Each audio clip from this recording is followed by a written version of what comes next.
পর্যায়বৃত্ত গতির one shot ক্লাসে তোমাদের সকলকে স্বাগতম। তোমরা যারা এখনও এই অধ্যায়টা করো নাই, তোমরা আমাকে 1 ঘন্টা দাও, আমি 1 ঘন্টায় এই অধ্যায়ের যত প্রকারের বেসিক আছে সব কিছু শেখাবো। এই অধ্যায় থেকে যত ইম্পর্টেন্ট সিকিউ এবং এমসিকিউ প্রবলেম আছে তোমাদের করাবো।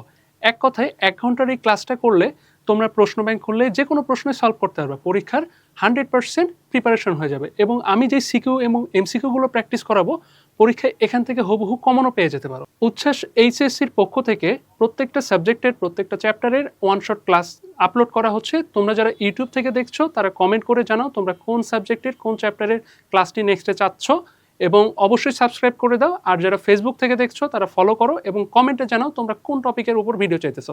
আমরা চেষ্টা করব খুব দ্রুত সেই টপিকের উপর ভিডিও আপলোড করা। তো কথা না বাড়িয়ে আমরা আজকে আমাদের মেইন ক্লাসে যাই। তো আমরা প্রথম যে টপিকটা দিয়ে শুরু করব সেটা হইতেছে সেকেন্ড দোলক। প্রথমে আমাদের বুঝতে হবে সেকেন্ড দোলক জিনিসটা কি। সেকেন্ড দোলক হইতেছে এমন একটা দোলক যার পর্যায়কাল হচ্ছে 2 সেকেন্ড। আই রিপিট, পর্যায়কাল 2 সেকেন্ড। পর্যায়কাল মানে কি বলতো? একটা দোলক কীরকম ভাবে দোলে, এটা সাপোজ ধরে নাও একটা দোলক, দোলকটা একবার হচ্ছে এখান থেকে এই দিকে মুভ করবে, করে দেন সে আবার এই দিকে গিয়ে আবার সাম্য অবস্থায় আসবে, তাই না?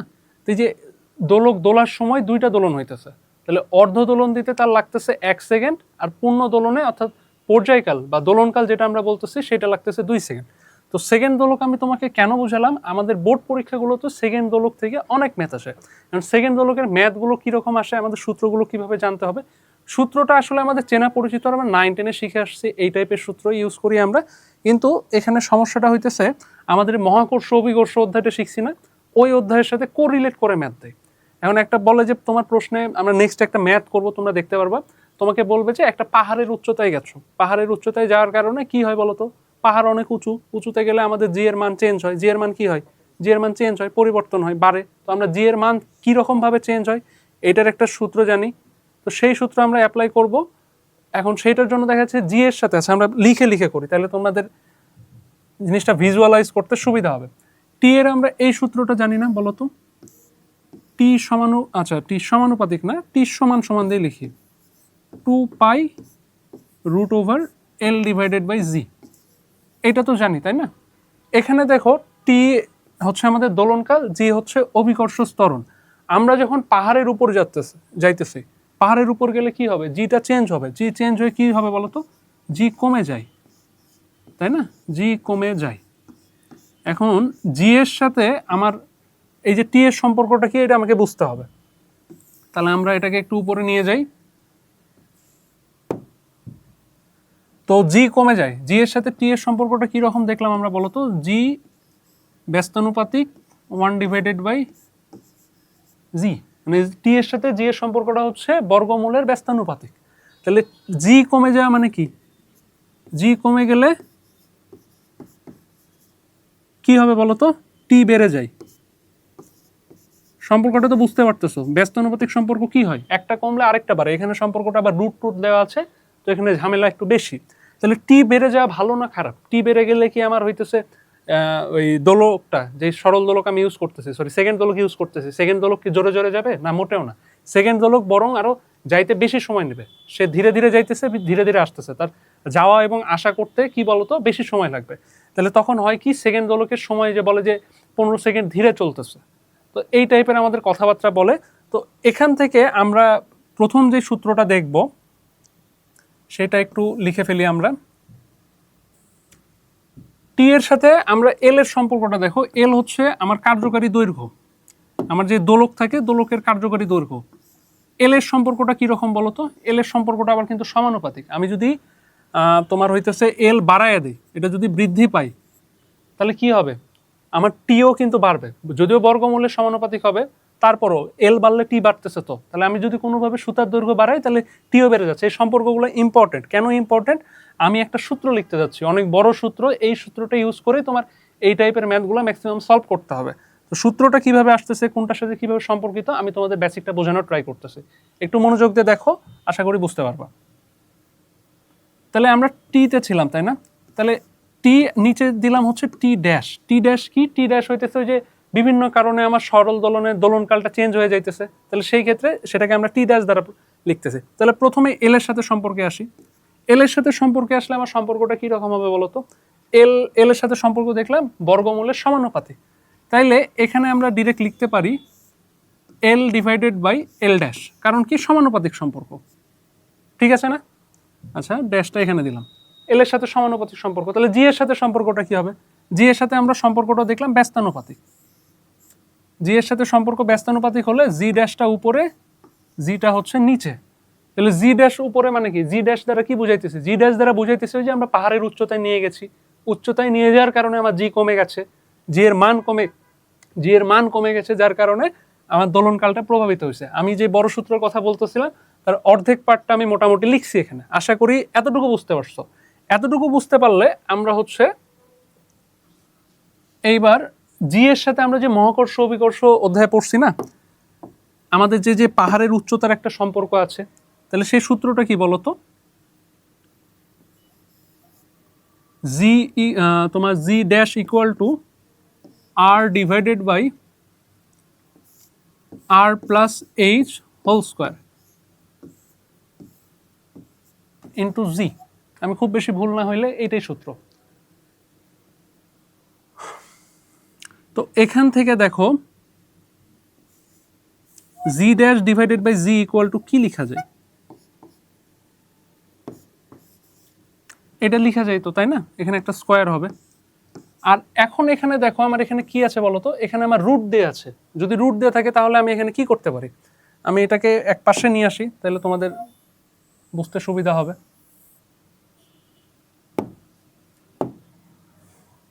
তাহলে আমাদের লাগবে রুট, তাহলে এখানে দেই জি, আচ্ছা উপরে জি ড্যাশ নিচে জি, তাই না? আমাদের ওইটাই আছে। তাহলে রুট করলে উভয় পাশে থাকতেছে উপরে আর নিচে হচ্ছে আর প্লাস এইচ, এই হইতেছে অবস্থা, ঠিক আছে? তাহলে আমরা সূত্রটা যদি এখন আরেকটু বড় করে লিখতে চাই তাহলে কি লিখবো বলতো? আমরা লিখব, প্রথমে ছিল এখানে টি, তাই না? নিচে ছিল টি ড্যাশ, সমানুপাতিক সম্পর্ক এল এর সাথে, তাহলে উপরে এল, নিচে হইতেছে এল ড্যাশ, তারপর সম্পর্ক হচ্ছে জি এর সাথে, তাহলে উপরে হইতেছে জি ড্যাশ, নিচে হইতেছে জি।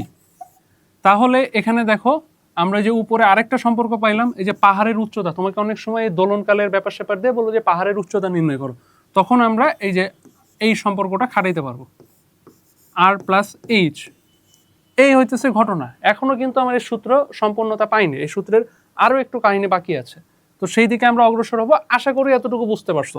এখানে টি এর সাথে এল এর সম্পর্ক বুঝাইলাম, টি এর সাথে জি এর সম্পর্ক বুঝাইলাম, জি এর সাথে আবার আমি সম্পর্ক কিসের নিয়ে আসলাম বলতো? আর এর সম্পর্ক নিয়ে আসলাম। তো এরপর আমরা এখন আবার একটু টি নিয়ে বোঝার ট্রাই করব। টিটা কি বলতো? টিটা হচ্ছে 2 সেকেন্ড,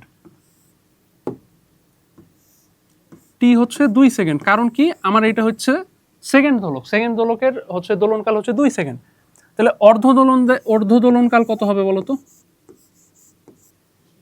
অর্ধ দোলনকাল ইকুয়াল টু 1 সেকেন্ড হবে, হবে কি না? অর্ধ দোলনকাল ইকুয়াল টু 1 সেকেন্ড হবে। তাহলে আমাদের দিনে একদিন সমান কত ঘন্টা? 24 ঘন্টা। 24 ঘন্টাকে তুমি যদি সেকেন্ডে কনভার্ট করো তাহলে কি হবে বিষয়টা বলো তো? 24 ঘন্টাকে সেকেন্ডে কনভার্ট করলে আসে 86400 সেকেন্ড। একদিন, আমি এখানে লিখলাম একদিন সমান সমান 86400 সেকেন্ড। এই বিষয়টা এখানে একটু ভালো করে বোঝার ট্রাই করো, তাহলে তোমার সূত্রটা মুখস্থ করা লাগবে না, তুমি বুঝে বুঝে করতে পারবা। তো এখানে এত সেকেন্ড, তাহলে আমি একদিন যদি সম্পূর্ণ চিন্তা করি তাহলে একদিনে কতগুলো দোলন দেবে? অর্ধ দোলন দেবে। তাহলে একটা সেকেন্ড দোলক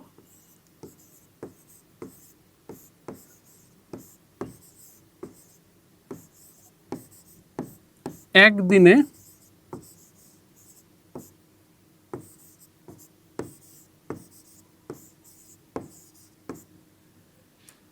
একটা সেকেন্ড দোলক একদিনে তোমার হচ্ছে দোলন দেয়, নিচে লিখলাম।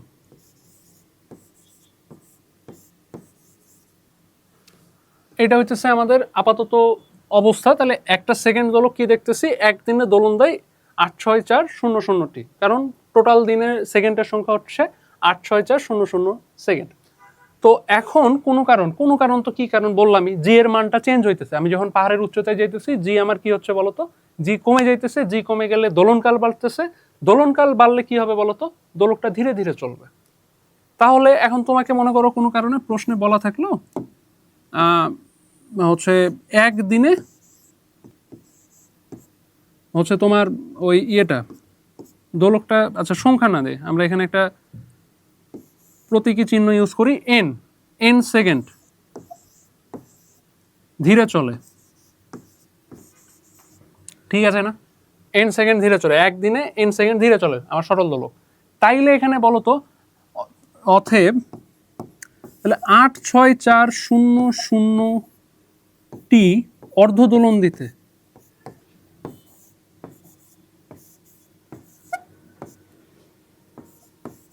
সময় কত লাগবে বলো তো?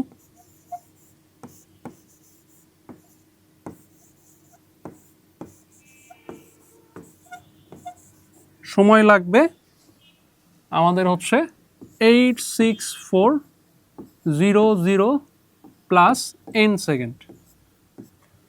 বিষয়টা বুঝো, আমার একটা সেকেন্ড দোলক যার দোলনকাল, সেকেন্ড দোলক মানে দোলনকাল হইতেছে 2 সেকেন্ড, তাহলে একটা অর্ধ দোলন দিতে কত সময় লাগবে? একটা অর্ধ দোলন দিতে সময় লাগবে হচ্ছে 1 সেকেন্ড। তাহলে আমার একদিনের সময় আছে হচ্ছে 86400 সেকেন্ড, ঠিক আছে? তাহলে এখন আমার সেকেন্ড দোলকটা সামাও নষ্ট হয়ে গেছে, নষ্ট হয়েছে বলতে ধীরে চলতেছে, তাহলে সেম পরিমাণ দোলন দিতে তার বেশি সময় লাগবে না? কত সময়টা বেশি লাগবে? যে প্রশ্নে তোমাকে বলে দেওয়া থাকবে কত সেকেন্ড ধীরে চলতেছে, প্রশ্নে বলছে এন সেকেন্ড ধীরে চলতেছে, তাহলে সেই ক্ষেত্রে আমার বিষয়টা এরকম দাঁড়াবে। তাহলে এখন আমাকে বলো টি হইতেছে তোমার যখন সেকেন্ড দোলক ভালো ছিল তখনকার দোলনকাল, আর টি ড্যাশ হইতেছে তোমার কি বলতো, যখন ওই হচ্ছে আমার দোলকটা নষ্ট হয়েছে, অর্থাৎ দোলকটা ত্রুটি হয়েছে, পাহাড়ে নিয়ে যাওয়ার কারণে দোলকটা আর ভালো মতো কাজ করতেছে না, তখনকার দোলনকাল। তাহলে টি বড় হবে না টি ড্যাশ বড় হবে? মানে ঠিক যখন সুস্থ ছিল তখনকার দোলনকাল বেশি হবে, না যখন পাহাড়ে গিয়েছে তখনকার দোলনকাল বেশি হবে? একটু ভেবে বলো, 1 সেকেন্ড ভেবে বলো। এখন দেখো আমরা কি দেখলাম, জি পাহাড়ে গেলে কি হয়, জি কমে, জি কমলে কি হয়, টি বাড়ে। তো টি বাড়া মানে কি, তোমার একটা জায়গায় যাইতে এবং আসতে বেশি সময় লাগতেছে, তার মানে কি দোলন এই টি ড্যাশটা আমার বড় হবে। লজিকটা বুঝতে পারলা? তো এই লজিক যদি বুঝে থাকো তাহলে এখানকার এই সম্পর্কটা বুঝতে আশা করি খুব বেশি অসুবিধা হবে না।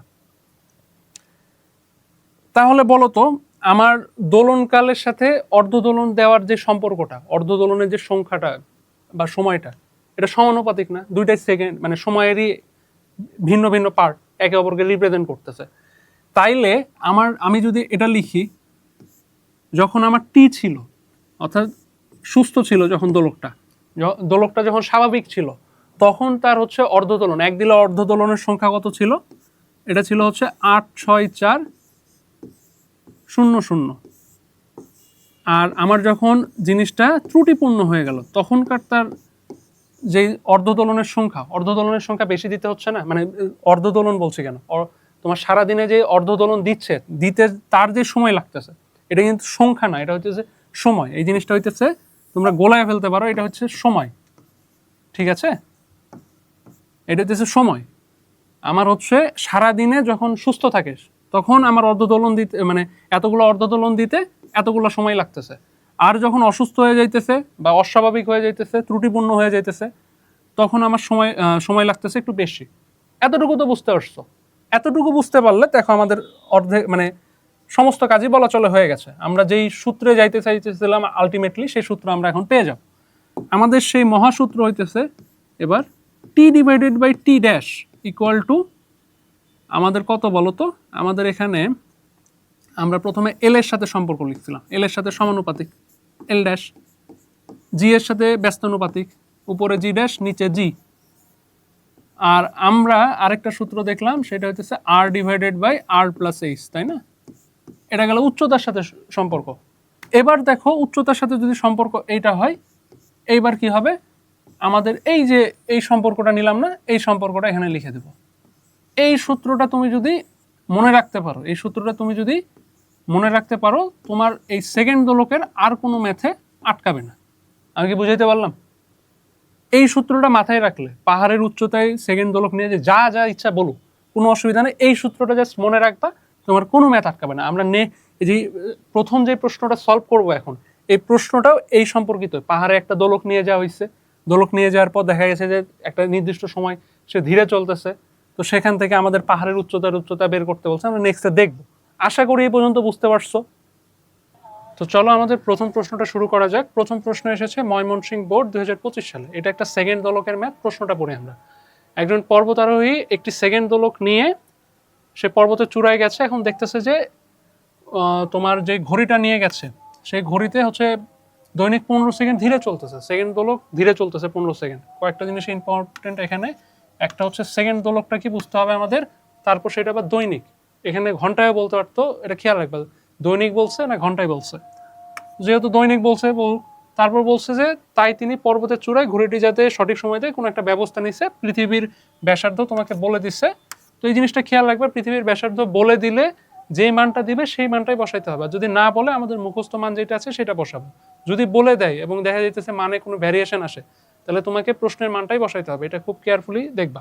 তো আমাদের প্রথম প্রশ্ন করছে পর্বতের উচ্চতা নির্ণয় করো। তো সেকেন্ড দোলকের এই ম্যাথের ক্ষেত্রে আমরা একটা বড় সূত্র শিখবো। সূত্রটা বড় না, মানে কয়েকটা সূত্র জোড়া দেওয়া হয়েছে। কয়েকটা সূত্র জোড়া দিয়ে একটা বলতে পারো মহাসূত্র তৈরি করা হয়েছে। এই সূত্র দিয়ে তুমি এই সেকেন্ড দোলকের পর্বতের চূড়ায় ওঠা যত টাইপের ম্যাথ আছে খুব ইজিলি সলভ করে ফেলতে পারবা। তো সূত্রটা কি দেখে নেওয়া যাক। সূত্রটা হইতেছে T/T'। টি দ্বারা বোঝাচ্ছে দোলনকাল। তাহলে দোলনকালের সাথে আমাদের হচ্ছে কার্যকারী দৈর্ঘ্যের সম্পর্ক কি রকম, সমানুপাতিক। তাহলে L/L' ইকুয়াল টু, তাহলে জি এর সম্পর্ক হইতেছে ব্যস্তানুপাতিক।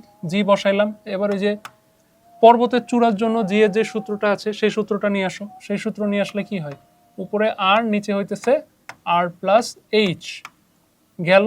আর লাস্টে গিয়ে আরেকটা বিষয় হইতেছে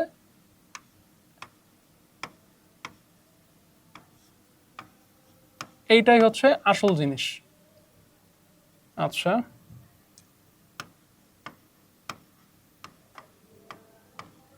যখন ধীরে চলবে তখন আমরা পজিটিভ এন দেব। কেন বলো তো? ধীরে চললে কি হয়? ধীরে চললে হচ্ছে দোলনকাল বাড়ে না কমে? একটু ভেবে বলবা। ধীরে চললে হইতেছে দোলনকাল বাড়ে। তুমি যদি ধীরে ধীরে যাও তাহলে তোমার যাইতে বেশি সময় লাগবে না? বিষয়টা অনেকটা এইরকম। আমাদের যেহেতু বলছে 15 সেকেন্ড দৈনিক, এই যে দৈনিক কথাটা এখানে বলছে, দৈনিক থেকে এখানে আর 86400 আসছে। একদিনে হইতেছে তোমার 24 ঘন্টা। 24 ঘন্টাকে তুমি যদি সেকেন্ডে কনভার্ট করো তাহলে পাওয়া যে হচ্ছে 86400। তো সেখান থেকে আমরা যখন নর্মালি একটা দোলক থাকতেছে, সেকেন্ড দোলক থাকতেছে, তার পর্যায়কাল হইতেছে 2 সেকেন্ড, অর্থাৎ অর্ধ দোলন দেয় সে 1 সেকেন্ডে। তাহলে সেখান থেকে আমরা হিসাব নিকাশ করে এই সামারিতে পৌঁছাইছি। যদি হচ্ছে তোমার সেকেন্ড দোলকটা ত্রুটিপূর্ণ হয়, ধীরে চলে, সেই ক্ষেত্রে মনে করো আমাদের এই ক্ষেত্রে হচ্ছে সূত্রটা হচ্ছে 86400 + n। তো আমাদের চাইছে পর্বতের উচ্চতা। তাহলে এখানে উচ্চতা কোথায় আছে? এই যে এখানে উচ্চতা এইচ এর। তাহলে আমরা সূত্রের কতটুকু নিয়ে কাজ করব? আমরা সূত্রের হচ্ছে জাস্ট লাস্ট অংশটুকু নিয়ে কাজ করব। তাহলে লিখে ফেলি, R/R+H equal to 86400 divided by 86400 plus n, তাই না? তাহলে এখান থেকে যদি এইচ এর ফর্মুলাটা একবারে লিখতে চাও তাহলে কি হবে বলো তো? এই পাশে আসবে 86400 plus n divided by 86400 into R minus R. এখানে এন এর মান কত বলো তো? এন এর মান হইতেছে 15 সেকেন্ড। ওই যে 15 সেকেন্ড ধীরে চলতেছে, তার মানে 15টা অর্ধদোলন বেশি দিবে। তো সেই ক্ষেত্রে আমাদের মনে করো আমরা ডিরেক্ট ক্যালকুলেটরে হিসাব করব। আমাদের সব কিছুর মান জানা আছে অথবা দেওয়া আছে। আর এর ভ্যালু তো এখানে দেওয়াই আছে ব্যাসার্ধ। এইচ এর ভ্যালু বের করতে চাই, এন এর ভ্যালু 15।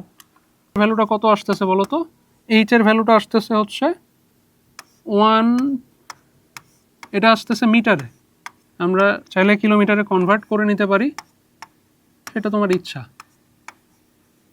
মিটার এখান থেকে তাহলে কিলোমিটারে কনভার্ট করলে 1.11 কিলোমিটার। তাহলে আমাদের গ নাম্বার ম্যাথটা খুবই ইজি ছিল। আমাদের জাস্ট এই সূত্রটা জানতে হচ্ছে। এই সূত্র জানলে গ নাম্বার সলভ হচ্ছে। আমাদের ঘ নাম্বার প্রশ্নে কি বলছে দেখো, উদ্দীপক অনুযায়ী পর্বতারোহী কি ব্যবস্থা গ্রহণ করেছিলেন। তো পর্বতারোহী কিসের জন্য ব্যবস্থা গ্রহণ করবেন? পর্বতারোহী এই যে 15 সেকেন্ড দৈনিক বেশি সময় লাগতেছিল, ধীরে চলতেছিল, এটার জন্য এমন একটা ব্যবস্থা গ্রহণ করছেন যাতে সেকেন্ড দোলকটা আবার আগের ফর্মে ফিরে আসে। তো এখানে আমরা টি এর একটা সূত্র জানি না, কি বলতো? টি এর সূত্রটা হইতেছে টি ইকুয়াল টু 2π√LG, তাই না? তো টি এর সাথে এখানে এল এর সম্পর্কটা কি সমানুপাতিক, তাই না? তো টি এর সাথে এল এর সম্পর্ক সমানুপাতিক। আমার যখন আস্তে চলতেছে, আস্তে চললে কি হয়, দোলনকাল বেড়ে যায়। তাহলে আমি এখন দোলনকাল কমাইতে চাই, কমায় 2 সেকেন্ডে ফিরে আসতে চাই, তাহলে আমি কি করব? আমার দৈর্ঘ্যটাও কমাইতে হবে। তাহলে পর্বতারোহী যে ছিল সে দৈর্ঘ্যের সাথে কিছু একটা করেছে, করে দৈর্ঘ্যটা কমিয়েছে, যার কারণে আমার দোলনকালটাও কমছে, তাই না? তো এখন আমরা আগের যেই সূত্রটা, বড় সূত্র দেখছিলাম, ওখান থেকে ডিরেক্টও করতে পারি, আবার চাইলে একটু ভেঙে ভেঙেও করতে পারি। তো যেহেতু এটা একটা ঘ নাম্বারের প্রশ্ন, আমি তোমাদের একটু ভেঙে ভেঙে করে দিচ্ছি, তোমাদের বুঝতেও সুবিধা হবে। তোমরা আমি একটা মানে খাতায় তো একটু বড় করে করতে হবে, ঘ নাম্বারের প্রশ্ন শর্টে করলে তো হবে না, তাই না? রিপ্রেজেন্টেশন ম্যাটার করে। তাহলে আমি ম্যাটটা করাই দিচ্ছি, দেখো। তাহলে আমরা প্রথমে কি বলতে পারি বলো? এল এর জন্য যেই এলটা ছিল, যেই দৈর্ঘ্য ছিল, সেই দৈর্ঘ্যকে আমরা এল ধরলাম। এল দৈর্ঘ্যে এল এর জন্য বলতে পারো এই সংখ্যক। এখন আমি কি করব? আমি করব কি, এল ড্যাশ করব। এল ড্যাশটা কি, আমার নতুন হচ্ছে যে দৈর্ঘ্য কমানোর পর যে দৈর্ঘ্য, সেটা হচ্ছে এল ড্যাশ। তাহলে এল ড্যাশের জন্য আমার অর্ধদোলন কতখানি দেবে? আমার অর্ধদোলন দেবে হইতেছে 86400, এইটা।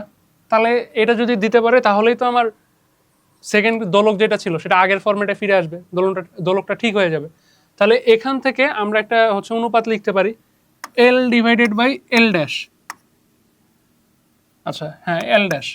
তো এল ড্যাশে কি হবে বলো তো? 86400, যেহেতু এটা হচ্ছে নিচেরটা আর উপরে হইতেছে এটা 86400 প্লাস এন, তাই না? তাহলে এখান থেকে আমরা কি বের করতে চাই? এল ড্যাশটা বের করতে চাই। কিন্তু এখন এক সমস্যা হইতেছে, এখানে সুতার দৈর্ঘ্য দেওয়া নেই। তাইলে এখন ভাবতে পারো তো সুতার দৈর্ঘ্য দেওয়া নেই, প্রশ্ন তো তাইলে করা যাবে না। বিষয়টা এরকম না, আমরা যে প্রথমটা আছে প্রথমটা সাপেক্ষে বের করব। তাহলে আমরা একটু কষ্ট করে এল ডিভাইডেড বাই এল ড্যাশটা বের করি। তাহলে কি হবে? এন এর ভ্যালু তো 15 জানোই, তাহলে বসায় দিবা 15। তাহলে আমাদের মানটা আসতেছে কত? আমাদের L divided by L dash করলে মানটা আসতেছে 1.0017। এই পর্যন্ত লিখলেই চলে। আচ্ছা, আরেকটা জিরো ছিল,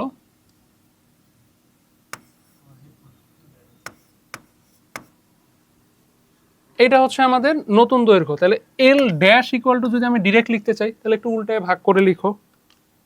তাহলে আসতেছে এল ড্যাশ ইকুয়াল টু 0.00, আচ্ছা 0.00 না, 0.826 লিখতে পারো এতখানি।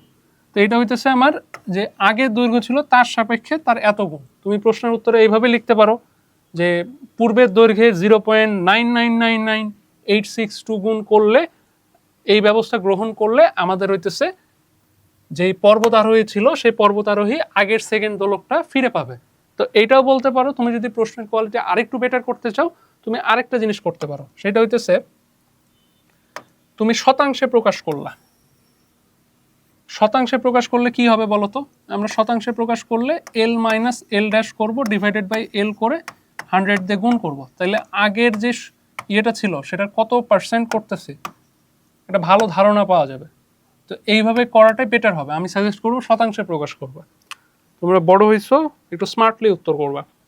তাহলে এল ড্যাশের ভ্যালুটা এখানে কত বসাবা বলো তো? এই যে এখানে নিচে যেটা পাইলে ওখানে ওটা বসাই দেবো। তাহলে উপর থেকে এল আর নিচ থেকে এল কাটাকাটি যাবে, কমন নিলে। তাহলে 1 মাইনাস 0. এই যে উত্তরটা 0.9999826 ডিভাইডেড বাই 1 ইন্টু 100%। তাহলে আমাদের উত্তর আসে দৈর্ঘ্য হইতেছে 0.174%। আমি যদি কমাই, এই যে আমি উত্তরের স্টেটমেন্টে লিখবো, উপরের গাণিতিক বিশ্লেষণ থেকে বলা যায় দৈর্ঘ্য 0.017% কমালে আমাদের হচ্ছে যে সেকেন্ড দোলকটা ছিল, সেকেন্ড দোলকটা ঠিক হয়ে যাবে, বা পর্বত আরোহী এই ব্যবস্থায় গ্রহণ করেছিল। আশা করি ম্যাথটা বুঝতে পারছো। এই ম্যাথটা কিছুই না, জাস্ট তোমাদের প্রথমে যে সূত্রটা শিখাইলাম এই সূত্রটা খুব ভালোভাবে মুখস্থ করে ফেলবা। তাইলে দেখবা যে যেই প্রশ্নই আসুক, যেভাবে আসুক, তুমি সলভ করতে পারছো। এই প্রশ্নটা খুবই ইম্পর্টেন্ট। অনেকগুলা বোর্ডে প্রত্যেক বছরই প্রায় এই পর্বতের চূড়ায় ওঠার এই প্রশ্ন আসে। হয় দেখা যাইতেছে সামহাউ হচ্ছে তোমার দোলন বেড়ে গেছে বা দোলন কমে গেছে, কিছু একটা বলবে, সেম ফরম্যাটে তোমাকে ম্যাথটা করতে হবে। আশা করি বুঝতে পারছো। এবার আমরা যে কনসেপ্টটা নিয়ে আলোচনা করব সেটা হচ্ছে সরল ছন্দিত গতি বা সিম্পল হারমোনিক মোশন। নাম শুনছো আশা করি। তো এই টপিকটার আমাদের মোটামুটি বোঝার আছে, সাথে আমরা এই রিলেটেড যে সূত্রগুলো আছে সূত্রগুলো কেমন কি সেটা নিয়ে একটু আলোচনা করব। তো মেইনলি সূত্রগুলোর দিকে আমরা একটু ফোকাস করি। আমাদের প্রথমেই যে সূত্রটা আসে সেটা হচ্ছে সরণ সংক্রান্ত। তো সিম্পল হারমোনিক মোশনের ক্ষেত্রে এ সাইন ওমেগা টি এই জিনিসটা প্লাস হইতেছে তোমার আদি দশা। তো এই সূত্রটা তুমি বিভিন্ন সময় এই অধ্যায়ের ম্যাথ করার সময় পাবা। তো সিম্পল হারমোনিক মোশন এটা এক ধরনের বিশেষ ধরনের পর্যায় গতি বলতে পারো। তো এই গতির যে কোনো এই গতিতে গতিশীল যে কোনো কণার হচ্ছে যে সরণ পথ সেটাকে তুমি এই ইকুয়েশন দ্বারা প্রকাশ করতে পারবা। তো এখানে বিষয় তোমার এখানে অবশ্যই জানতে হবে এর পরিচয়টা কি। এ হচ্ছে এখানে বিস্তার, ঠিক আছে, এ হচ্ছে বিস্তার, সাইন তো সাইন, এইটা হইতেছে ওমেগা হইতেছে তোমার কৌণিক কম্পাঙ্ক। আমাদের ম্যাথ করতে গিয়ে অনেক সময় এই জিনিসগুলো নির্ণয় করতে বলবে, বাংলাতে লেখা থাকবে তখন বুঝতে পারবে না, এই জন্য আমি লিখে দিচ্ছি। এইটাকে বলা হচ্ছে আদি দশা। এখন আদি দশার বিষয়টা একটু আমাদের বুঝতে হবে, আমি তোমাদের বোঝানোর ট্রাই করতেছি। দেখো এটা তো আদি দশা, তাহলে সম্পূর্ণ দশা কি? এই যে পুরাটা আছে না, এই পুরাটাকেই বলা হচ্ছে সম্পূর্ণ দশা বা দশা। এই বিষয়টাও অনেকে কনফিউশনে পড়ে যাও, পরীক্ষাতে অনেক সময় তোমাকে দশাও নির্ণয় করতে বলতে পারে। তো সেই ক্ষেত্রে আমরা একটু দেখব, আমরা হচ্ছে একটু চিত্রের মাধ্যমে বোঝার ট্রাই করি সূত্রটা। তোমার সাইন যে ওয়েভটা হয় বা সরল ছন্দিত গতির যে সবচেয়ে ভালো ওয়েভ, মানে সুশৃঙ্খলা আদর্শ ওয়েভ, এটা মনে অনেকটা এরকম দেখতে। তো এখানে তোমাকে পর্যায়কাল নিচের দিকে দেয়া থাকে, এটাকে টি দ্বারা প্রকাশ করা হয় বলতে পারো। এটা মনে করো টি, এই জায়গায় পর্যায়কাল প্রকাশ করতেছি, আর এই জায়গায় হচ্ছে অ্যামপ্লিটিউড অর্থাৎ এক্সও বলতে পারো, এটা হচ্ছে স্মরণের। তাহলে আমরা টি ভার্সেস এক্স একটা গ্রাফ দেখতেছি। তো আমরা আদি দশা বা দশা নিয়ে কথা বলতে যাচ্ছিলাম।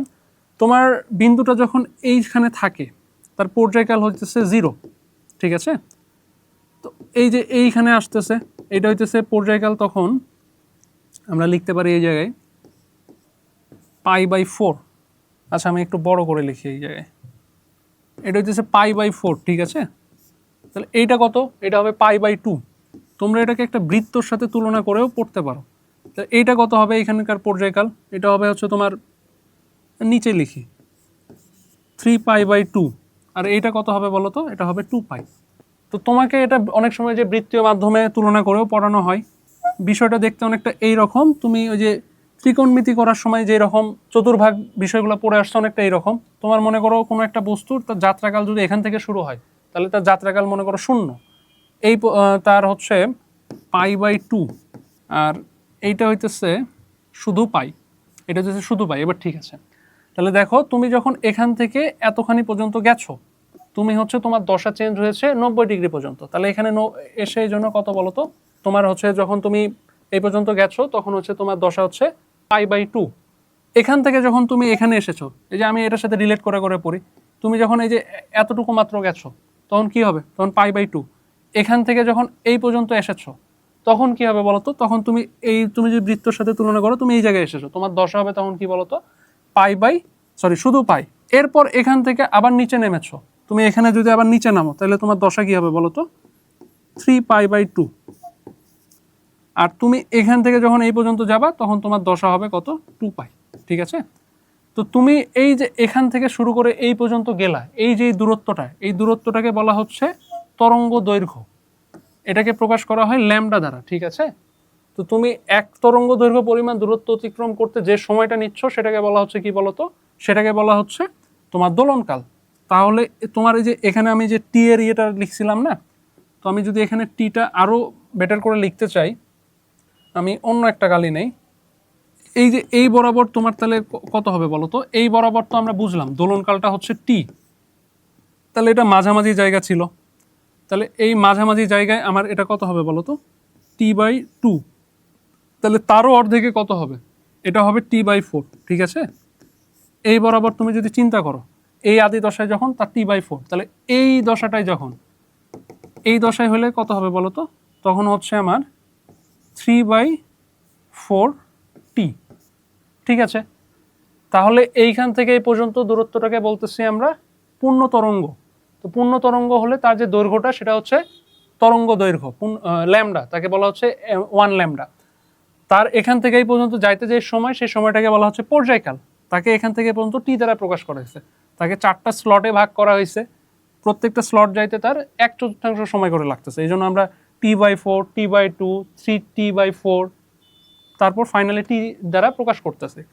আর আমার যেই এই দশাগুলো আছে, আমি যখন 1/4 পথ আগাইছি, অর্থাৎ λ/4 পরিমাণ আগাইছি, তখন আমার দশা কত হইতেছে π/2। যখন হাফ ল্যামডা আগাইছি তখন আমার দশা কত হচ্ছে পাই। যখন 4/3 আগাইছি তখন কত বলতো, তখন হইতেছে 3π/2। আর পরিপূর্ণ আগায় ফেললে তো 2π।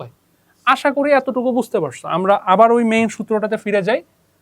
তো এইটা হইতেছে আমাদের স্মরণ, আমাদের এই যে স্মরণের জন্য ব্যাপার স্যাপার। আর বিস্তার জিনিসটা কি বলতো? বিস্তার হচ্ছে তোমার এই যে হচ্ছে যে আমার SHM কণাটা আছে, এই কণাটা সর্বোচ্চ যতখানি গেছে সেটা হইতেছে আমার বিস্তার। এই বরাবর দেখো সর্বোচ্চ এই পর্যন্ত উঠছে। আবার তুমি যদি এইখানে চিন্তা করো তাহলে সে ঋণাত্মক দিকে এ বরাবর উঠছে। এই যে পজিটিভ বা নেগেটিভ দিকে যে সর্বোচ্চ পরিমাণ হচ্ছে যাইতেছে, যতখানি উঠতেছে তার অ্যামপ্লিটিউড, এ দ্বারা মেইনলি অ্যামপ্লিটিউডকে বুঝাইতেছে। এইটাকে বলা হচ্ছে তোমার বিস্তার। আশা করি এতটুকু সম্পর্কে তোমার একটা বেসিক নলেজ হয়েছে। তো আমরা এখন এক্স তো শিখলাম, স্মরণ তো শিখলাম। স্মরণকে ডিফারেন্সিয়েশন করলে কি হয় বলতো? আমরা পাবো হচ্ছে বেগ। আমরা ডিফারেন্সিয়েশন হালকা করে একটু করি, খুব বেশিও কঠিন কিছুই না, নর্মাল জিনিস। তো দেখো তাহলে আমরা এক্স ইকুয়াল টু লিখেছিলাম, এক্স ইকুয়াল টু লিখছিলাম A sine omega T plus lambda, sorry del. তাহলে এটাকে যদি ডিফারেন্সিয়েশন করি তাহলে কি করবো বলতো? ডিএক্স ডিভাইডেড বাই ডিটি করে দিই। এটাও করছি অলরেডি, মনে করো। ডিফারেন্সিয়েশন করার পর কি হবে? টি এর সাপেক্ষে আমরা ডিফারেন্সিয়েশন করতেছি। তাহলে এ কি বলতো? এ কিছুই না, এ যা আছে ধ্রুবক থাকবে। তাহলে এর মধ্যে যা আছে এটাকে আমরা টি কল্পনা করছি, পরে ডিফারেন্সিয়েশন করো, তাহলে কত আসে? সাইনের ডিফারেন্সিয়েশন করলে cause omega T plus del. এখন কথা হচ্ছে, তো এটা তো টি ছিল না, আমরা টি ধরে নিয়ে করছি, তাহলে এখানে এখন কাফারা দিতে হবে। এগুলো ম্যাথে করছো, এটা না বুঝলেও সমস্যা নেই, এটা সূত্র আকারে মুখস্থ রাখবে। ভি ইকুয়াল টু হইতেছে এ omega cause omega T plus lambda, এটা হইতেছে ভি। আবার ভি কে তুমি যদি ডিফারেন্সিয়েশন করো, বেগকে ডিফারেন্সিয়েশন করলে কি বলতো? বেগের পরিবর্তনের হার কি? ত্বরণ। তাহলে ত্বরণের জন্য কি পাবা দেখো? ত্বরণের জন্য অবশ্যই মনে রাখবা সামনে একটা মাইনাস আসবে। তাহলে কি হবে বলতো? এ omega square sine omega T plus lambda, sorry del. তাহলে এই তিনটা হইতেছে আমার খুবই বেসিক প্রথম তিনটা সূত্র। এগুলো আমাদের হচ্ছে যে যখন এই হচ্ছে তোমার SHM সংক্রান্ত ম্যাথগুলো আসবে, সলভ করতে গিয়ে এগুলো লাগবে। কিভাবে আসলো, কিসের পরিচয় কি, আমি তোমাদের বুঝাইলাম। এই সূত্রগুলো থেকে আমরা শক্তির সূত্রতে যাব। এগুলো আরেকটা করে ফরম্যাট আছে, সেগুলো নিয়ে একটু আলোচনা করি। আমরা ছোটবেলায় সাইন স্কোয়ার আর কস স্কোয়ারের সূত্র পড়ছি, তাই না? আমরা কজ ইকুয়াল টু কি লিখতে পারি বলো তো? কস থিটা বা কজ এক্স যেটাই বলো, ইকুয়াল টু কি লিখতে পারি? 1 মাইনাস সাইন স্কোয়ার এক্স, আচ্ছা সাইন স্কোয়ার থিটা, এটা লেখা যায় তো। তো এখানে আমরা সেম কাহিনী করব ভি এর জন্য। ভি এর জন্য আমরা কি করব? আমাদের ওমেগাও বাইরে আছে, এও বাইরে আছে, তাই না? এটাও বাইরে আছে, থাক সমস্যা নেই। আমাদের যে কসটা ছিল, কসের জন্য আমরা কি লিখবো বলো তো? এ স্কোয়ার দে, আর এখানে হচ্ছে কজ স্কোয়ার, কজ আছে না? হ্যাঁ, cos square omega T plus del. তারপর এখান থেকে দেখো আমরা কি লিখতে পারি, যে কজ স্কোয়ারের জন্য কিছুক্ষণ আগে কি দেখলাম, এটা তোমরা হচ্ছে এটার সাথে আবার রিলেট করে ফেলো না। এখান থেকে কি আসে সেটা দেখাচ্ছি। তাহলে এখান থেকে ওমেগা, তাহলে আমরা যদি এ স্কোয়ারটাকে কমন রাখি আপাতত, তাহলে এখানে লিখতে পারবো 1, আচ্ছা কমন রাখার দরকার নেই, এইটা আসছে, তাই না? তাহলে এখানে কি হবে বলো তো? এখানে বেসিক ত্রিকোণমিতি খাটাইলে আমি কি পাবো? এ স্কোয়ার দ্বারা গুণ করে দাও, তাহলে গুণ করে দিলে কি হবে? এইদিকে এ স্কোয়ার আর এইদিকে পাইতেছো এ square sine square omega T plus এইটা। তাহলে এই জিনিসটা দেখো তো, এই জিনিসটা মানে হচ্ছে এক্স স্কোয়ার হচ্ছে না আমার? এই জিনিসটা মানে এক্স স্কোয়ার হইতেছে না? দেখো তো আমরা উপরে কি দেখলাম, এই যে এক্স এর ভ্যালু হচ্ছে এ sine omega T plus del, তাহলে এটুকুর মান হচ্ছে এক্স স্কোয়ার। তাহলে এখান থেকে সূত্রটা লেখা যায় এমনি করে, ওমেগা ইকুয়াল টু এ স্কোয়ার মাইনাস এক্স স্কোয়ার। বুঝতে পারলা? সেমভাবে আমরা এর সূত্রটাও নিয়ে আসতে পারি। এর সূত্রে দেখো আগে থেকে আমার সাইন আছে, আগে থেকে এ আছে, তাহলে এর জন্য আমরা কি লিখতে পারি? এর জন্য মাইনাসটা রাখলাম, আমার লাগবে হচ্ছে এ আর সাইন, তাহলে ওমেগা স্কোয়ারটা পাশে রাখলাম। এই দুটো একসাথে করে আমরা কি লিখতে পারি? এই দুটো হচ্ছে গুণফলিত এক্স, তাই না? তাহলে সেখান থেকে আমরা এটা লিখতে পারি। তাহলে এখানে আমি কয়েকটা সূত্র তোমাদের বের করে দিলাম, যেগুলো পরীক্ষায় তোমাকে বিভিন্ন সময় কাজে লাগবে, ইউজ করতে হবে। সূত্রগুলো তাহলে কি কি হলো বলো তো? এই যে এইটা একটা হলো, উপরে কিন্তু এক্স স্কোয়ার নাই, ওইটাকে আবার ধরিও না। তারপর নিচে হচ্ছে এই যে এইটা একটা হলো, এই দুটো সূত্র হলো। এক্স এর সূত্র তো সবার প্রথমেই দেখা ফেলছি, এই যে এক্স এর যে সূত্রটা লিখছি এখানে, এই যে এই দুটো সূত্র। তারপর এখানে হচ্ছে তোমার এক্স এর এই সূত্র, এটা হইতেছে একবারে বেসিক সূত্র, প্রথম সূত্র। আশা করি বুঝতে পারছো। এই সূত্রগুলো মোটামুটি তুমি জানলে তোমার হচ্ছে এই যে এসএইচএম অর্থাৎ সরল ছন্দিত গতিসম্পন্ন যে কণার যখন কোনো ম্যাথ আসবে তুমি করতে পারবা। তোমাকে অনেক সময় কি বলতো, এই গতির যেই হচ্ছে সমীকরণ, প্রশ্নের সমীকরণ দেওয়া থাকবে, আমরা একটা ম্যাথ এখন দেখবো, অনেক সময় সাইন দিয়ে থাকবে না, তোমাকে কস দিয়ে থাকবে, তখন তোমার ত্রিকোণমিতির নলেজ খাটায় এখানে কসটাকে সাইনে কনভার্ট করে নিয়ে তোমাকে ম্যাথ করতে হবে। এই বিষয়টা মাথায় রাখবা। তোমার এখানে ত্রিকোণমিতির ব্যাপার স্যাপার ভালো পরিমাণে ইউজ হবে, আর ক্যালকুলেটর ইউজ করার সময় অবশ্যই রেডিয়ান মোডে ইউজ করতে হবে। এই জিনিসটা অনেকেই ভুল করো, এটার জন্য পরীক্ষায় ভুল যায়। তো এই জিনিসগুলো মাথায় রাখবা, আশা করি পরীক্ষায় কোনো সমস্যা হবে না। তো আমরা এই কনসেপ্ট সংক্রান্ত একটা ম্যাথ সলভ করবো এরপর। এখানে আমাদের সেকেন্ড প্রশ্নটা আসছে বরিশাল বোর্ড 2024 সালে। এখানে দুটো সরল ছন্দিত গতিতে স্পন্দিত বস্তুর গতির সমীকরণ দেওয়া আছে। প্রথম সমীকরণে বলছে x = 8 cos 6 pi t plus pi divided by 2 metre, আর অপরটার আরেকটা সমীকরণ দেওয়া আছে উভয় বস্তুর ভর সমান বলছে। এটা একটা ইম্পর্টেন্ট ইনফরমেশন। তো আমাদের গ নাম্বার প্রশ্নটা কি বলছে দেখো তো। গ নাম্বার প্রশ্নে বলছে 2 সেকেন্ড পর হচ্ছে প্রথম বস্তুর বেগ নির্ণয় করতে হবে। আমাকে দেওয়া আছে গতির সমীকরণ, খেয়াল করতে হবে। আর সেখান থেকে বের করতে বলছে বেগ। এটা একটা হচ্ছে মনে করো গতির সমীকরণ অনেকভাবেই লেখা যায়। তো গতির সমীকরণ এটা হচ্ছে একটা টি এর ফাংশন, সময়ের ফাংশন হিসাবে দেওয়া আছে। তো এখানে সমস্যা হইতেছে, আমরা পড়ে আসছি x = a sin omega t, এই পর্যন্ত বললে হয়। প্লাস হচ্ছে আমরা আদি দশা দিতে পারি, এখানে দেওয়া নাই, দেওয়ার প্রয়োজনও নাই। তো এখানে ঘটনা ঘটছে কি, আমাকে সাইন দিয়ে দেওয়া নেই, আমাকে কস দিয়ে দেওয়া আছে। এটা একটা ঝামেলা লাগতে পারে, কনফিউশন হতে পারে। কিছুই না, আমরা লিখে ফেলি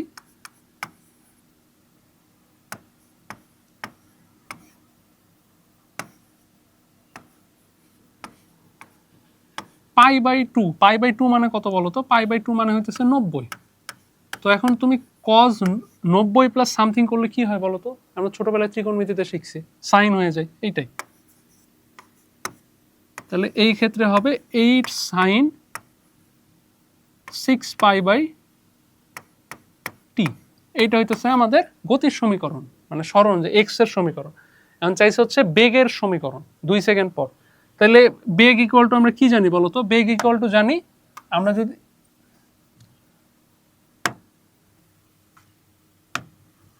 আমরা যদি হচ্ছে সরণকে ডিফারেন্সিয়েশন করি টাইমের সাপেক্ষে, খুবই ছোট একটা ডিফারেন্সিয়েশন, সেটা হয়ে যায় বেগ। আর আমাদের ডিফারেন্সিয়েশন করাও লাগবে না, আমরা হচ্ছে ওই যে সূত্র আছে ওইটা দিয়ে বলতে পারবো। এখানে আমাদের বুঝতে হবে এটা হচ্ছে আমাদের এ, আর 6 পাই এটা হইতেছে ওমেগা, কৌণিক কম্পাঙ্ক। তো আমরা ভি ইকুয়াল টু লিখতে পারবো কি বলতো? এ ওমেগা কস 6 পাই টি। এটা হইতেছে আমাদের তাহলে এই সমীকরণ অনুসারে, আচ্ছা 6 না লিখে আপাতত এইটুকু আমরা ওমেগা দিয়ে প্রকাশ করি, যেহেতু সূত্র লিখলাম। তাহলে এইটার জন্য কি হবে বলতো? এর ভ্যালু কত? 8। ওমেগা মানে হইতেছে 6 পাই, বসাইলা।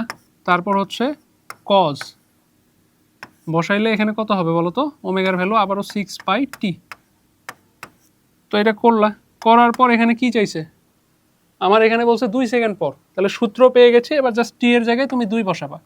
2 বসাইলে আমাদের যেই হচ্ছে পুরোটা আছে ক্যালকুলেটর চাপা, উত্তর হয়ে যাবে।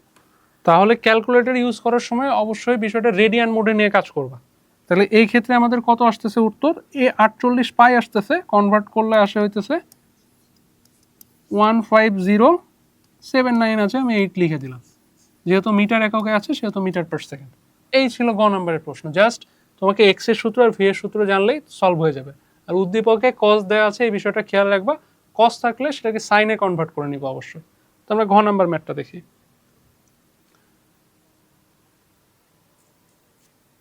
এখানে বলছে আমাদের উভয় সরল ছন্দিত গতিতে স্পন্দিত বস্তুর মোট গতিশক্তি গাণিতিকভাবে তুলনা করো, এটা চাইছে। তো মোট হচ্ছে যে গতিশক্তিটা আছে এটা নির্ণয়ের সূত্রটা আমাদের জানতে হবে, আমাদের সমীকরণ দেওয়া আছে, খুবই ইজি। তো আমাদের যে ই টোটালের সূত্রটা হইতেছে এইরকম, আমরা যদি স্মরণের সাপেক্ষে লিখতে চাই হাফ কে এ স্কোয়ার। এখন প্রশ্ন করতে পারো ভাইয়া কে কোথায়, এখানে তো কে দেওয়া নাই। কে দেওয়া নাই, তবে কে ইকুয়াল টু আমরা আবার জানি কি বলতো, কে ইকুয়াল টু হচ্ছে, এটা লিখে রাখো এখানে, এম ওমেগা। এখন আবার প্রশ্ন করতে পারো এম তো দেওয়া নাই, আচ্ছা এম না দেওয়া থাক, আমরা প্রশ্নে প্রসিড করি কিভাবে আমরা এটা সলভ করতে পারি আমরা একটু দেখি। তো এই হচ্ছে আমাদের ফর্মুলা। এখন এখানে আছে কি বলতো, আমাদের কে নিয়ে ঝামেলা, ওমেগা। এখন ওমেগার মান কত বলতো, ওমেগা হইতেছে আমাদের এই প্রশ্নে কত, আমরা গত প্রশ্ন সলভ করলাম, আচ্ছা ওমেগা 1 দিলাম 6 পাই, ওমেগা 2 কত বলতো 12 পাই, আমাদের এখানে দেওয়াই আছে।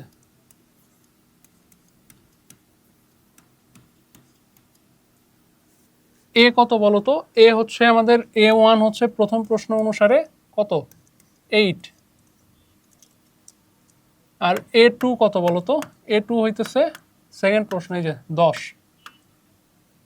তো আমাদের এখন E1 বের করতে হবে, মোট শক্তি। খুবই সোজা একটা ম্যাথ, কিন্তু পরীক্ষার জন্য খুবই ইম্পর্টেন্ট। E1 কত বলতো, হাফ বসাবো এম ওমেগা স্কোয়ার ইন্টু এ স্কোয়ার, তাই না? তো আমাদের প্রথম যেহেতু ওমেগার এখানে 1 করে বসায় দেব, সবগুলোর ভ্যালু দেখো দেওয়া আছে, দেওয়া নাই কিসের ভ্যালু, এম এর ভ্যালু, কোনো সমস্যা নেই, আমরা এম সহই বের করব। তাহলে ই এর ভ্যালু তুমি একটু ক্যালকুলেটর ধরো, ক্যালকুলেটর ধরে হিসাব করো। তাহলে আমরা উপরে সব কয়টা ভ্যালু লিখছি, তাহলে 0.5 বসাও, তারপর ওমেগা 1, ওমেগা 1 মানে কত বলো তো, ওমেগা 1 মানে হইতেছে 6 পাই, তাহলে 6 পাই, সেটার উপর হইতেছে আবার স্কোয়ার, তাহলে 6 স্কোয়ার আবার পায়ের স্কোয়ার, আচ্ছা ঠিক আছে। তারপর A1 মানে কত 8, 8 এর উপর স্কোয়ার, তাহলে আমাদের কত আসতেছে বলো তো, এখানে এখানে ভ্যালুটা আসতেছে 369.78 এই পর্যন্ত রেখে দিই। ই টুটা কত বলো তো, ই টুটা এখানে সেম সূত্র, জাস্ট আমার, আচ্ছা এখানে একটা এম হবে, এই এমটা কিন্তু ভর, এটা আবার মিটার গোলায় ফেলো না। আর আমার শক্তি যেহেতু, শক্তির একক হইতেছে জুল, এটা খেয়াল রাখবা। এখানে জাস্ট ওমেগা 1 এর জায়গায় ওমেগা 2 বসবে, আর A1 যেটা আছে A1 এর জায়গায় A2 বসবে। এ পরিচয় কি বলতো, এর পরিচয় হইতেছে বিস্তার, আর ওমেগার পরিচয় কি, ওমেগার পরিচয় হইতেছে কৌণিক কম্পাঙ্ক। তো আমরা হচ্ছে ক্যালকুলেশন করি, তো আমাদের এখানে 12 আর এখানে হচ্ছে 8 এর জায়গায় 10। এই এমটাও ভর, বুঝতে পারলা? তো এখন আমাদের প্রথমে বলতে পারো ভাইয়া ভর তো দেওয়া নেই, ভর সমান বলা আছে, তো উভয় ক্ষেত্রে আমরা এম বসাইছি, M1 M2 বসাই নেই। তো এখন তুমি যখন উত্তর করবে এম সহে উত্তর করতে হবে। এম এর মান যদি তোমাকে 2 কেজি বা 5 কেজি বলা হয়তো, গুণ করে দিলে যেটা বড় ছিল বড়ই থাকতো, যেটা ছোট ছিল ছোটই থাকতো। তো তোমাকে এখানে এক্সাক্ট ভ্যালু বের করতে বলেনি, এখানে তুলনা করতে বলছে। এখন তুলনা করতে বললে তুমি দুইভাবে তুলনা করতে পারো, এক হইতেছে কত বেশি এটা দিয়ে তুলনা করতে পারো, আর এক হইতেছে দুইটা ভাগ করে বলতে পারো একে অপর হচ্ছে কত গুণ, এটা বলতে পারো। তো আমাদের যেহেতু বের করে ফেলছি, দেখাই যাইতেছে ই টুটা বেশি, তাহলে আমরা বলবো যে উপরের গাণিতিক বিশ্লেষণ থেকে আমরা বলতে পারি যে দুটি হচ্ছে কণার মধ্যে আমাদের দ্বিতীয় কণাটির মোট শক্তির পরিমাণ বেশি। তুমি চাইলে হিসাব করে বলতে পারো এত গুণ বেশি, সেক্ষেত্রে প্রশ্নের মান আরেকটু উন্নত হয়। তো ঘ নাম্বার প্রশ্নের ক্ষেত্রে তোমরা অবশ্যই ম্যাথ করার পাশাপাশি নিচে যে স্টেটমেন্টটা, এই স্টেটমেন্টটার উপর জোর দিবা। এখানে তোমাদের 1 মার্ক থাকে, বুঝতে পারলা? 4টা মার্কের বিভিন্ন বিন্যাস থাকে, তোমাদের নিচে স্টেটমেন্টের উপর 1টা মার্ক থাকে। তো এই স্টেটমেন্টটা অবশ্যই ভালো করে লিখবা। তো এই ছিল আমাদের পর্যায়বৃত্ত গতি অধ্যায়ের যে সিকিউ প্রবলেম দুইটা, খুবই ইম্পর্টেন্ট, আমি সলভ করাই দিলাম। এই দুইটা সিকিউ প্রবলেম সলভ করলে তুমি দেখবে যে বোর্ড পরীক্ষায় কমন পেয়ে গেছো। তোমার বিগত বছরে যে বোর্ড প্রশ্নগুলো আছে, প্রশ্ন ব্যাংকে যদি খুলে দেখো, দেখবা যে এগুলা থেকে ঘুরায় উল্টে আসছে। তো এই দুটা সিকিউ খুব ভালো করে প্র্যাকটিস করো, তোমার প্রশ্ন ব্যাংক থেকে তুমি প্র্যাকটিস করো, দেখবে যে পরীক্ষার কোনো অসুবিধা হচ্ছে না। আমরা এবার এমসিকিউ সলভ করব। আমরা পর্যায়বৃত্ত গতির এমসিকিউ পার্টটা শুরু করি। আমাদের প্রথম যে এমসিকিউটা আছে দেখো, একটি সেকেন্ড দোলকের কার্যকরী দৈর্ঘ্য হইল। তো সেকেন্ড দোলকের ক্ষেত্রে আমরা সূত্রটা নর্মালি কি লিখে থাকি বলো তো? সূত্রটা নর্মালি লিখে থাকি T equal to 2 pi root over L divided by G. আমাদের এলটা হচ্ছে কার্যকরী দৈর্ঘ্য, এটা চাইছে। টি এর ভ্যালু কত বলো তো? সেকেন্ড দোলকের ক্ষেত্রে 2, এটা জানতে হবে। তাহলে এই পাশ থেকে 2, এই পাশ থেকে 2 কাটাকাটি। তাহলে আমরা পাইতে চাইতেছি কি? আমরা পাইতে চাইতেছি এল এর মান। তাহলে root over L equal to কী লেখা যায় বলো? তাহলে ওই পাশে জি চলে যাবে। আচ্ছা, জি এর উপরও একটা রুট আছে, তাই না? আর নিচে থাকতেছে পাই। ঠিক আছে, হইলো, পাই পাই ভাই হয়ে যাক। আমাদের এল এর মানটা লাগবে, নট রুট এল। তাহলে স্কোয়ার করে দাও। তাহলে এল ইকুয়াল টু হইতেছে g divided by pi square. তাহলে এটা হইতেছে কারেক্ট অ্যান্সার। কততে আছে? গ নাম্বার। গ নাম্বারে সঠিক উত্তর আমাদের। এই টাইপের প্রশ্নগুলো খুবই ইম্পর্টেন্ট। জাস্ট তোমাকে বেসিক যে সূত্রটা সেটা জানতে হবে, একটু ইকুয়েশন এদিক ওদিক করলে উত্তর চলে আসে। অ্যাডমিশনে এই টাইপের প্রশ্ন আসে, তাই খেয়াল করবা। তারপর বলতেছে কৌণিক কম্পাঙ্কের একক কোনটি? কৌণিক কম্পাঙ্ক মানে কি বলতো? কৌণিক কম্পাঙ্ক মানে হচ্ছে ওমেগা। এখন ওমেগার সাথে তুমি কম্পাঙ্কের একটা সম্পর্ক তৈরি করতে পারো। ওমেগা ইকুয়াল টু আমরা জানি 2πf, তাই না? তাহলে এখানে 2πটা কি বলতো? 2πটা হইতেছে আমার ধ্রুবক। এফ এর একক কি? এফ এর একক, এফ হচ্ছে এমনি কম্পাঙ্ক, এফ এর একক হচ্ছে পার সেকেন্ড বা হার্টজ। তাহলে তো এই ফর্মুলা দিয়ে আমরা যখন ওই যে পাখা টাকার ম্যাথ করতাম তখন কি বের করতাম? যেটা বের হতো সেটার একক কি হইতো? র্যাড পার সেকেন্ড। তাহলে আমাদের সঠিক উত্তরটা হবে র্যাড পার সেকেন্ড। এটা একটু মাথায় রাখবা। কৌণিক কম্পাঙ্কের মেইন সূত্রটা হচ্ছে এইটা। তো এইটার সাপেক্ষে তুমি যদি চিন্তা করো, সেখান থেকে আমাদের হচ্ছে সূত্রটা আসতেছে র্যাড পার সেকেন্ড। এটা একটু মাথায় রাখবা। র্যাড দ্বারা বুঝাইতেছে রেডিয়ান।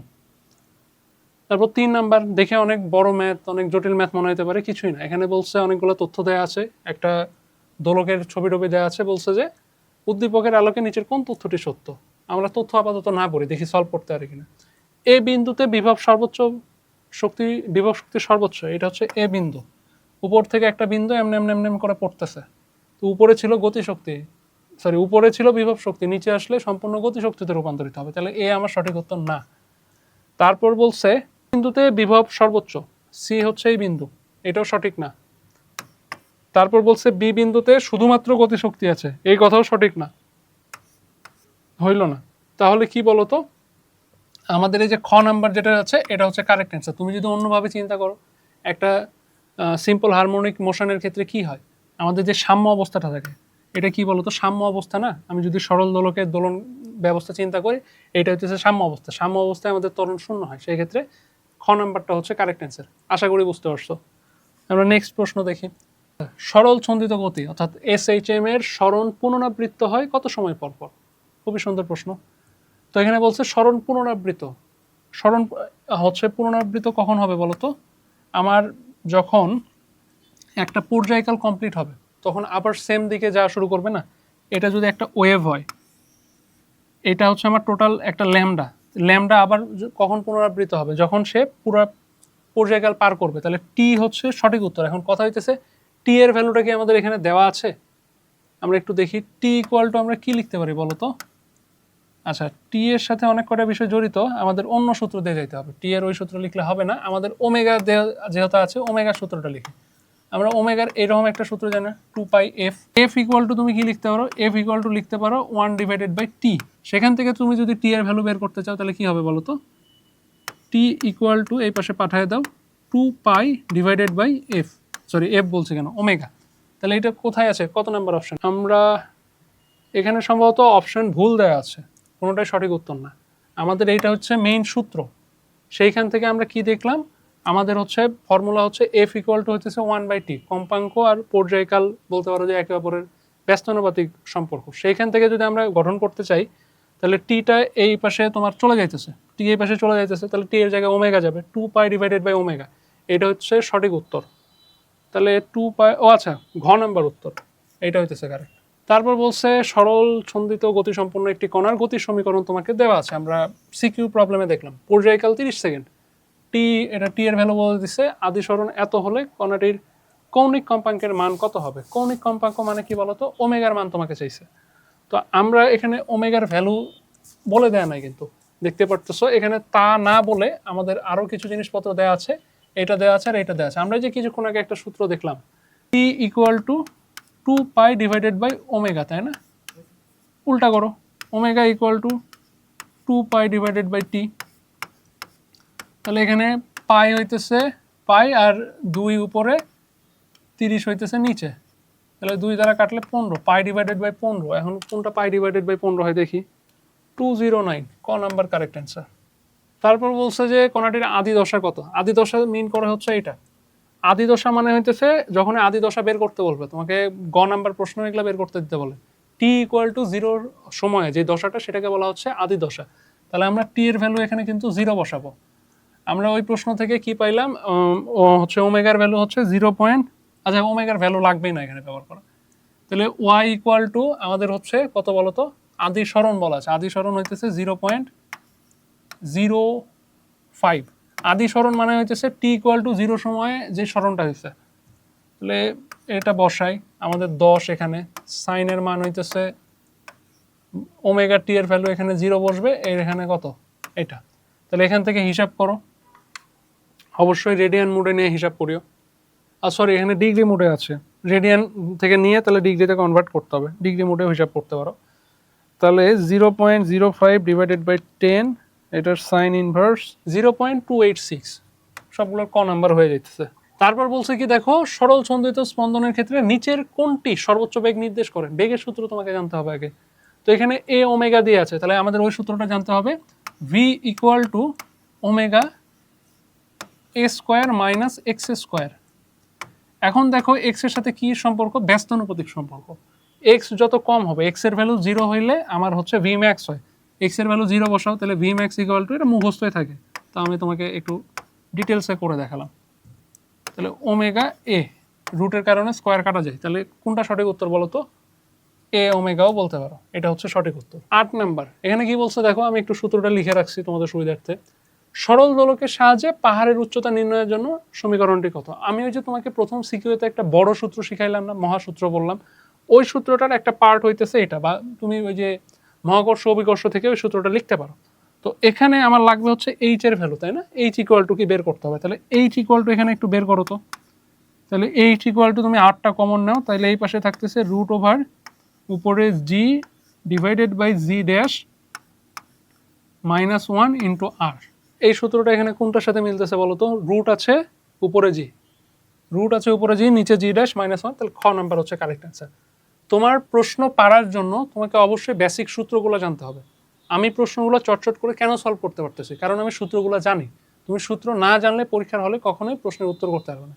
এই জন্য কোনো একটা অধ্যায়ের পরীক্ষার আগে যখন রিভাইজ দিতে নিবা, অবশ্যই সূত্রগুলো পড়বা এবং সূত্রগুলো লিখবা। লিখলে হবে কি, তোমার যে মনে থাকার স্থায়িত্বকাল এটা বাড়বে। আর মাসেল মেমোরি বলে একটা ব্যাপার স্যাপার থাকে, তুমি যখন প্র্যাকটিস করো, তুমি যখন সূত্রগুলো লেখো, তখন তোমার এই সূত্রগুলো তোমার মাসেল মেমোরিতে থাকে, প্রশ্ন সলভ করতে সুবিধা হয়। তারপর এখানে কি বলছে দেখো, অনেক বড় প্রশ্ন, কিন্তু চাইছে কি সৃষ্ট কম্পনের কম্পাঙ্ক কত। আচ্ছা কম্পাঙ্ক বের করবো আমরা, কৌণিক কম্পাঙ্ক নয় কিন্তু, শুধু কম্পাঙ্ক, মানে কি বলতো, এফ চাইছে। তো এখানে বলছে যে একটা স্প্রিং আছে, স্প্রিং এর ভর এত, স্প্রিং এর ধ্রুবক এত, সেটা হচ্ছে একটা তলে স্পন্দিত হইতেছে। এখন বলছে সৃষ্ট কম্পনের কম্পাঙ্ক কত। আমরা কি জানি বলতো, আমরা যে লিখিত প্রশ্ন সলভ করার সময় একটা দেখলাম, K equal to M omega square, জানি না, জানি তো। এখান থেকে ওমেগার ভ্যালুটা বের করে ফেলো, কে ডিভাইডেড বাই এম, সেটার আবার রুট, তাহলে রুট কে কত বলতো 1000 ডিভাইডেড বাই এম 1.5, তাহলে কত হচ্ছে ওমেগা 25.819, এটা হচ্ছে ওমেগা। আচ্ছা ওমেগা হলো, এটা রেড পার সেকেন্ডে। আমাকে কি করতে হবে, এফ এর মানটা, ওমেগা ইকুয়াল টু কি বলতো 2 পাই এফ, তাহলে এখান থেকে এফ এর ভ্যালুটা বের করতে হবে, ওমেগাকে 2 পাই দ্বারা ভাগ করে দিতে হবে। আমাদের আসে হচ্ছে 4.109 আছে, তাহলে 4.11 হচ্ছে কারেক্ট অ্যান্সার। তারপর 10 নম্বর প্রশ্ন কি বলছে, এই প্রশ্নটা খুবই ইম্পর্টেন্ট, তোমাদের বোর্ড পরীক্ষায় আসে, তোমাদের মেডিকেল বলো বা যে কোনো ভার্সিটি এক্সামে বলো, অনেক সময় অনেক জায়গায় প্রিলিতেও চলে আসে। তো প্রশ্নটা এখানে বলছে যে একটা সমীকরণ দেওয়া আছে, কৌণিক কম্পাঙ্ক কত, অর্থাৎ কি তোমাকে ওমেগার মান চাইছে। এটার মেইন ফরম্যাটটা হচ্ছে এইরকম, x equal two D square, মানে ডাবল ডিফারেন্সিয়েশন অফ এক্স, এটা হচ্ছে টি এর সাপেক্ষে differentiation, plus omega square x, তাই না। তো এখানে দেখো, এখানে কিন্তু কোনো সহগ নাই, তাই না, এটা আবার শূন্য মনে করো না, এটা হচ্ছে সহগ মুক্ত, তাহলে আমাকেও এখানে সহগ মুক্ত করতে হবে। 5 দ্বারা ভাগ করে দাও, তাহলে এখানে 5 দ্বারা ভাগ, এখানেও 5 দ্বারা ভাগ, তাহলে 180কে 5 দ্বারা ভাগ করলে কত হয় বলো তো, 36 হয়। তাহলে